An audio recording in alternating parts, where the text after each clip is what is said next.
ಮೀಟಿಂಗ್ನಲ್ಲಿ ಮಾದೇವಪ್ಪನವರು ಸಮಾಜ ಕಲ್ಯಾಣ ಸಚಿವರು, ಆಮೇಲೆ ಲೋಕಸಭಾ ಇವರು ರಾಜಣ್ಣವರು ಭಾಗವಹಿಸಿದ್ರು ಮಂತ್ರಿಗಳಲ್ಲಿ, ಆಮೇಲೆ SC/ST ಕಮಿಟಿ ಅಧ್ಯಕ್ಷರು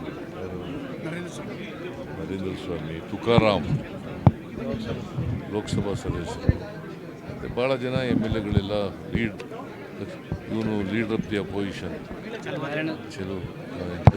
ಚೆಲುವಾದಿ ನಾರಾಯಣ ಎಲ್ಲ MLAಗಳೆಲ್ಲ ಭಾಗವಹಿಸಿ ಅನೇಕ ವಿಚಾರಗಳನ್ನು ಪ್ರಸ್ತಾಪ ಮಾಡಿದ್ದಾರೆ.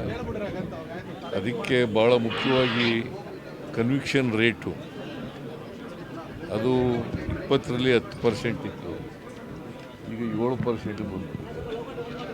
ಅದಕ್ಕೆ ಅದನ್ನು ಕನಿಷ್ಠ 10%ಗಿಂತ ಹೆಚ್ಚಿರಬೇಕು, ಅದು ಮಾಡಬೇಕು ಅಂತ ಹೇಳಿದ್ದೀನಿ. ಮತ್ತು ಅದಕ್ಕೋಸ್ಕರ ಪೊಲೀಸ್ನವರು ಮೀಟಿಂಗ್ ಮಾಡಬೇಕು, ಪ್ರಾಸಿಕ್ಯೂಷನ್ನವರು ಮೀಟಿಂಗ್ ಮಾಡಬೇಕು, ರಿವ್ಯೂ ಮೀಟಿಂಗ್ ಮಾಡಬೇಕು ಅಂತ ಹೇಳಿದ್ದೀನಿ. ಮತ್ತು ಡಿಸಿಗಳು 3 ತಿಂಗಳಿಗೊಂದು ಸಾರಿ ಮೀಟಿಂಗ್ ಮಾಡಬೇಕು ಅಂತ ಹೇಳಿ, ತಪ್ಪದೇ 3 ತಿಂಗಳಿಗೊಂದು ಮೀಟಿಂಗ್ ಮಾಡಬೇಕು, ರಿವ್ಯೂ ಮಾಡಬೇಕು. ಎಲ್ಲಿ ಇದಿದ್ದಾವೆ ಅವು ಯಾವ ಅಧಿಕಾರಿಗಳು ವಿಳಂಬ ಮಾಡ್ತಾ ಇದ್ದಾರೆ ಅವ್ರ ಮೇಲೆ ಕ್ರಮ ತಗೋಬೇಕು ಹೇಳಿದ್ದೀನಿ. ಸೊ ಅನೇಕ ಜನ ನಮ್ಮ ಇವರು ರಿಸರ್ವೇಷನ್ ಬಗ್ಗೆ ಮತ್ತು ಬ್ಯಾಕ್ಲಾಗ್ ಬಗ್ಗೆ ಇವೆಲ್ಲ ಮಾತಾಡಿದ್ದಾರೆ. ಅವನ್ನೆಲ್ಲನೂ ಕೂಡ ಸಂತೋಷ.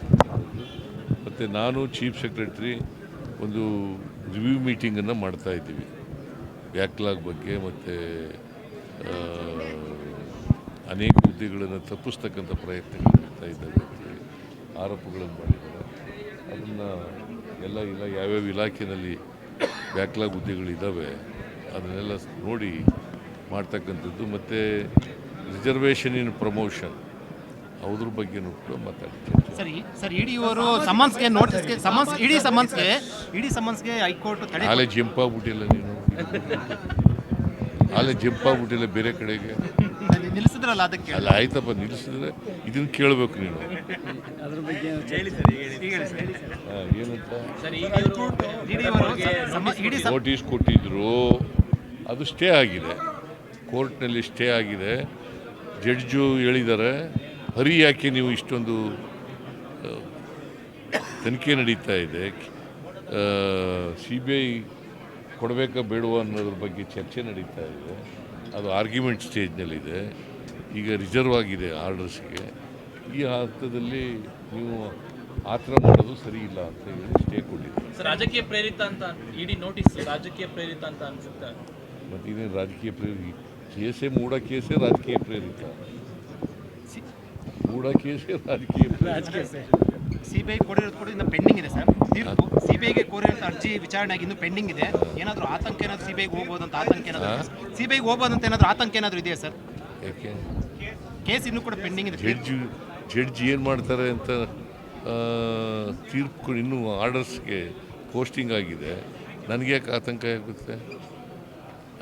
ನಮಗೆ ನ್ಯಾಯ ಸಿಗುತ್ತೆ ಅಂತ ಭರವಸೆ. ಮಲ್ಲಿಕಾರ್ಜುನ್ ಖರ್ಗೆ ಅವರು ಕುಂಭಮೇಳದಲ್ಲಿ ಮಿಂದೆದ್ರೆ ಬಡತನ ಹೋಗಲ್ಲ ಅಂತ ಹೇಳಿದ್ದಾರೆ. ಮಲ್ಲಿಕಾರ್ಜುನ್ ಖರ್ಗೆ ಅವರು ಕುಂಭಮೇಳದಲ್ಲಿ ಸ್ನಾನ ಮಾಡಿದ್ರೆ ಬಡತನ ಹೋಗೋದಿಲ್ಲ. ಅವ್ರನ್ನೇ ಕೇಳಿ, ಖರ್ಗೆ ಅವ್ರನ್ನೇ ಕೇಳಿಯಪ್ಪ. ನನ್ನ ಅಭಿಪ್ರಾಯನೂ ಕೂಡ ನಾವು ಸಂಪ್ರದಾಯ ಇದು ಅಷ್ಟೇ. ಕುಂಭಮೇಳದಲ್ಲಿ ಸ್ನಾನ ಮಾಡೋದು, ಗಂಗೆನಲ್ಲಿ ಸ್ನಾನ ಮಾಡಿದ್ರೆ ಪಾಪ ಪರಿಹಾರಗಳಾಗ್ತವೆ ಅಂತಕ್ಕಂಥ ಇದಿದೆ. ಈಗ ನಾವೆಲ್ಲ ಬಸವಣ್ಣನವ್ರ ಫಾಲೋವರ್ಸು. ಪಾಪ ಪುಣ್ಯ ಇಲ್ಲ ಹೆಂಗೆ ಅಯ್ಯ ಎಂದರೆ ಸ್ವರ್ಗ, ಎಲ್ಲವೋ ಎಂದರೆ ನರಕ. ಅದರಲ್ಲಿ ನಂಬಿಕೆ